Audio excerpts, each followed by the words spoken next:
Hi, kids.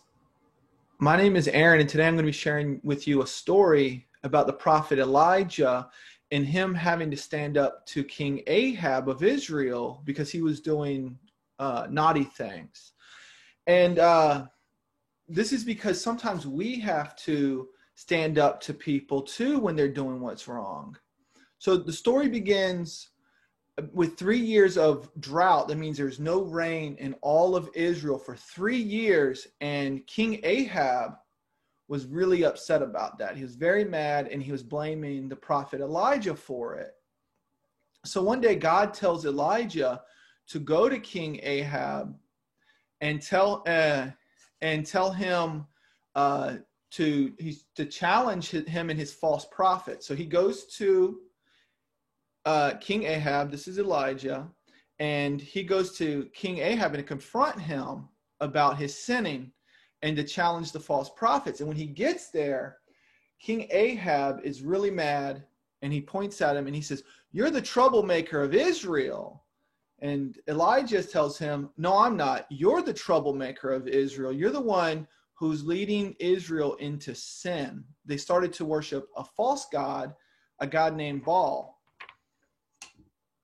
And Elijah tells King Ahab to bring all the false prophets to Mount Carmel, and they're going to have a contest.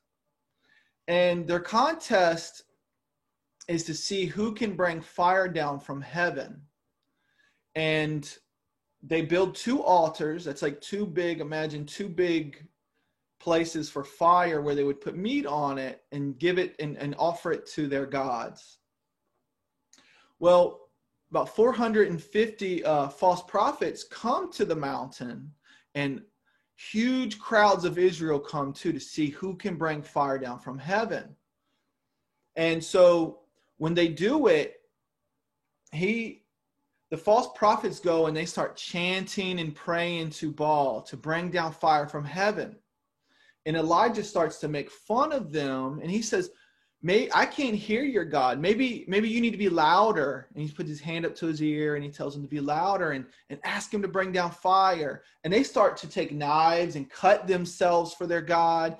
And Elijah starts to say things like, "Well, maybe your God's busy. Maybe he can't hear you because he's talking to somebody. Maybe he's on vacation. Maybe he's in the potty. Maybe so you just need to get louder." And they do it all day, and no fire comes down. So then Elijah, he builds his altar, he puts his meat on it, and then, in fact, he says, "Now bring 12 buckets of water and pour over on our altar and on the meat." And they do it. And then he just gets down and he prays.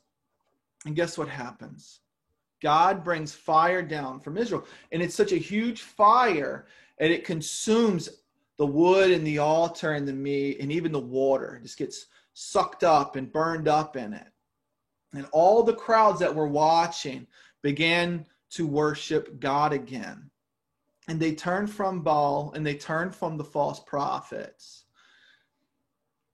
And after that, God brought rain. He brought rain back to Israel. That's Elijah there with his umbrella. I don't know if they had umbrellas back then. But so that happened. And do you know why it happened? Because Baal is not real, and these false gods that people run after and worship are not real. But Elijah knew that God was real, and that he spoke for God, and that he could rely on God, and God could be trusted, because sometimes it seems like everybody's against us, and maybe everybody could be against you one time, but you can still rely on God. So just remember that when the time comes that you may have to stand up alone and be on God's side when everybody else is against you.